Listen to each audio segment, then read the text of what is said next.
শিক্ষার্থীবৃন্দ, আশা করি তোমরা ভালো আছো, আমরাও ভালো আছি। গণপ্রজাতন্ত্রী বাংলাদেশ সরকারের দিক নির্দেশনায় ও শিক্ষা মন্ত্রণালয় এর প্রজ্ঞাপন অনুসারে করোনাকালীন এই মহামারীর সময় এই শিক্ষার্থীদেরকে শিক্ষাক্ষেত্রে যে অপূরণীয় ক্ষতি, সেই ক্ষতি কিছুটা পূরণ করার ক্ষেত্রে বা সেই ক্ষতিটা পুষিয়ে তোলার ক্ষেত্রে অনলাইন ভিত্তিক ক্লাস শুরু করা হয়েছে। সেই অনলাইন ভিত্তিক ক্লাস এর নিয়ম বা ধারাবাহিকতায় আজকে একাদশ ও দ্বাদশ শ্রেণীর শিক্ষার্থীদের জন্য বাংলা বানানের নিয়ম গত পর্বে বা গত ক্লাসে আমরা নত্যবিধান সম্পর্কে বিস্তারিত আলোচনা করেছিলাম। এই ধারাবাহিকতা আজকে আমরা সত্যবিধান সম্পর্কে বিস্তারিত আলোচনা করতেছি। আসলে সত্যবিধানটা আমাদের কাছে খুবই পরিচিত একটি অংশ। বাংলা বানানের ক্ষেত্রে এই সত্যবিধানের গুরুত্ব খুবই গুরুত্বপূর্ণ। কারণ আসলে আমরা যদি বাংলা বানানটা সঠিকভাবে লিখতে যাই বা করতে যাই, তাহলে অবশ্যই আমাদেরকে বাংলা বানান সম্পর্কে সম্যক জ্ঞান অর্জন করতে হবে। আর বাংলা বানান যদি আমাদের ভালো না হয়, তাহলে আমরা হয়তো আমাদের পরীক্ষায় আমাদের কাঙ্ক্ষিত ফলাফল বা কাঙ্ক্ষিত পর্যায়ে পৌঁছাতে আমাদের জন্য একটু সমস্যা সৃষ্টি করে। কাজে পরীক্ষা থেকে শুরু করে প্রত্যাহিক জীবনে বাংলা বানানের প্রয়োজনীয়তা অপরিহার্য। আজকে সেই বাংলা বানান সম্পর্কে আমাদের যে কিছু ধারা রয়েছে, কিছু নিয়ম নীতি রয়েছে, সেই নিয়ম নীতির আলোকে আজকে আমরা সত্যবিধান সম্পর্কে আলোচনা করব। আসলে সত্যবিধানের সংজ্ঞা, সত্যবিধান বলতে আমরা কি বুঝি? সত্যবিধানটা কি? তৎসম বা সংস্কৃত শব্দের বানানে মূর্ধন্য স এর সঠিক ব্যবহারের নিয়মকেই সত্যবিধান বলে। আমি কি বললাম? তৎসম বা সংস্কৃত শব্দের বানানে মূর্ধন্য স এর সঠিক ব্যবহারের নিয়মকেই সত্যবিধান বলে। আসলে অবশ্যই সত্যবিধানের ব্যবহারটা তৎসম এবং সংস্কৃত শব্দেই লক্ষ্য করা যায়। এই সত্যবিধানের বেশ কিছু নিয়ম রয়েছে। যেমন নিয়ম নম্বর 1, ঋকার এর পর মূর্ধন্য স হয়।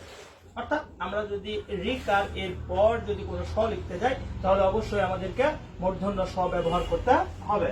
যেমন ঋষি, কৃষক, দৃষ্টি ইত্যাদি। রুলস নম্বর 2, তৎসম শব্দে র এর পর মূর্ধন্য স হয়। অর্থাৎ যদি কোনো তৎসম শব্দে আমরা র খুঁজে পাই এবং র এর পরবর্তীতে যদি কোনো স এর ব্যবহার আমাদেরকে করতে হয়, তাহলে সেটা নিশ্চিতভাবে আমরা মূর্ধন্য স এর ব্যবহার করতে পারবো। যেমন আমাদের রয়েছে বর্ষা, বর্ষণ, ঘর্ষণ ইত্যাদি। বর্ষা, বর্ষণ, ঘর্ষণ ইত্যাদি।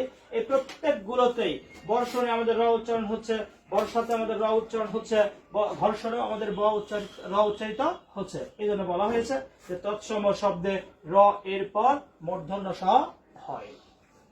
রুলস নম্বর 3, ট বর্গীয় ধ্বনির সঙ্গে। আসলে ট বর্গীয় ধ্বনি কোনগুলো? ট, ঠ, ড, ঢ, মূর্ধন্য। অর্থাৎ বর্গীয় ধ্বনির প্রথম বর্ণ যদি ট হয় এবং ট বর্গীয় ধ্বনির সঙ্গে এই ট বর্গের অন্তর্ভুক্ত যে সকল ধ্বনি রয়েছে, যেমন ট, ঠ, ড, ঢ, মূর্ধন্য, এই ট বর্গীয় ধ্বনির সঙ্গে সবসময় মূর্ধন্য স হয়। যেমন কষ্ট, নষ্ট ইত্যাদি। তার পরবর্তীতে রুলস নম্বর 4 আমাদের রয়েছে যে কতগুলো শব্দে। আসলে বাংলা ব্যাকরণে এমনও কিছু শব্দের অস্তিত্ব আমরা খুঁজে পাই যে শব্দগুলোর বানানে স্বভাবতই মূর্ধন্য স হয়। যেমন আমরা লক্ষ্য করতে পারবো যে কোষ, আষাঢ়, উষা। কোষ, আষাঢ়, উষা এই শব্দগুলো আসলে সৃষ্টি শুরু থেকে, বাংলা ব্যাকরণের শুরু থেকে বা বাংলা ভাষা শুরু থেকেই এই সকল বানানে আমরা মূর্ধন্য সতেই অভ্যস্ত। এই জন্য এই সকল শব্দের বানানে স্বভাবতই মূর্ধন্য স ব্যবহৃত হবে। রুলস নম্বর 5 আমরা খুঁজে পাচ্ছি যে সংস্কৃত 7 প্রত্যয়জাত শব্দে। অর্থাৎ বাংলা ব্যাকরণে 7 প্রত্যয়জাত যে সকল শব্দ রয়েছে, এই 7 প্রত্যয়জাত শব্দে বা পদে মূর্ধন্য স হবে না। এই মূর্ধন্য স না হয়ে সেই জায়গায় অন্য স বা যেমন দন্ত স ব্যবহৃত হতে পারে। যেমন রয়েছে আমাদের ভূমিস্বাদ, অগ্নিস্বাদ, ধূলিস্বাদ ইত্যাদি। এজন্য বলা হয়েছে যে 7 প্রত্যয়জাত শব্দে সর্বদা মূর্ধন্য স হয়। আরবি, ফার্সি, ইংরেজি ভাষা থেকে আগত বিদেশি শব্দ যাকে বলা হয়, মূলত আরবি, ফার্সি, ইংরেজি ভাষা থেকে আগত শব্দে কখনো মূর্ধন্য স হয় না। তাহলে যেমন আমরা রয়েছে আমাদের বেশ কিছু উদাহরণ খুঁজে পাচ্ছি। আমরা জিনিস বানানে দন্ত স রয়েছে, পোশাক বানানে তালবের স রয়েছে, পোস্ট বানানে দন্ত স রয়েছে ইত্যাদি। অর্থাৎ এই সকল শব্দের বানানে সর্বদা কি হবে?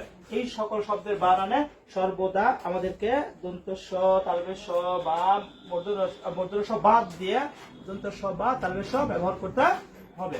এটা হলে আমরা কিন্তু খুব সহজেই 6টা রুলস কিন্তু আমরা মুখস্থ করতে পারলাম। এবং বাংলা বানানের ক্ষেত্রে আমাদের যে 5 মার্ক রয়েছে, আমাদের যদি 6টা নিয়ম যদি আমরা আমাদের পরীক্ষার খাতায় সুন্দরভাবে লিপিবদ্ধ করতে পারি, তাহলে নিশ্চিতভাবে বলা যাবে যে আমরা আমাদের কাঙ্ক্ষিত ফলাফল লাভ করতে পারবো, অন্তত বানান থেকে আমরা আমাদের কাঙ্ক্ষিত ফলাফল অর্জন করতে পারবো।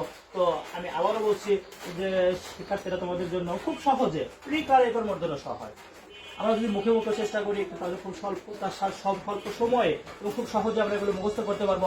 যেমন রিকারের পর মূর্ধন্য স হয়, তৎসম শব্দে রয়ের পর মূর্ধন্য স হয়। কতগুলো শব্দে স্বভাবত মূর্ধন্য স হয়, তাহলে তিনটা আমাদের হয়ে গেল। এরপরে রয়েছে সংস্কৃত সাত প্রত্যয় জাত শব্দে মূর্ধন্য স হয়, তবর্গীয় ধ্বনির সঙ্গে মূর্ধন্য স হয়। সংস্কৃত সাত প্রত্যয় শব্দে মূর্ধন্য স হয় না, এটা কিন্তু মাথায় রাখতে হবে আমাদের, যে সংস্কৃত সাত প্রত্যয় জাত শব্দে মূর্ধন্য স হয় না। মূর্ধন্য স না হয়ে এই জায়গায় অন্য স ব্যবহৃত হবে, দন্ত স হয়। যেমন অগ্নিস্বাদ, ভূমিস্বাদ ও ভূলিস্বাদ। আরবি, ফার্সি, ইংরেজি, মোট কথা বিদেশি ভাষার যে সকল শব্দ বাংলা ভাষায় এসে স্থান লাভ করেছে, এই জাতীয় শব্দের বানানে সর্বদা মূর্ধন্য স আমাদেরকে বর্জন করতে হবে। মূর্ধন্য স ব্যবহার করা যাবে না। এই সকল শব্দের বানানে দন্ত স বা তালবের স ব্যবহার করা যেতে পারে। তো এই হচ্ছে আমাদের শব্দ বিধান সম্পর্কে প্রচলিত নিয়ম বা রুলস। এই বিষয়গুলি যদি আমরা সুস্থ এবং সুন্দরভাবে যদি আমাদের আয়ত্তে রাখতে পারি, তাহলে নিশ্চিতভাবে আমাদের জন্য ভালো ফলাফল। এর পাশাপাশি আমাদের প্রাত্যহিক জীবনে বানানের ক্ষেত্রে যে সমস্যার সৃষ্টি হয়, অনেক সময় আমাদের বানান ভুল হয়, এই সমস্যাটা আমরা কাটিয়ে উঠতে পারবো। তো ধন্যবাদ সকল শিক্ষার্থীকে আমাদের এই অনলাইন ক্লাসে আমাদের সঙ্গে যুক্ত থাকার জন্য।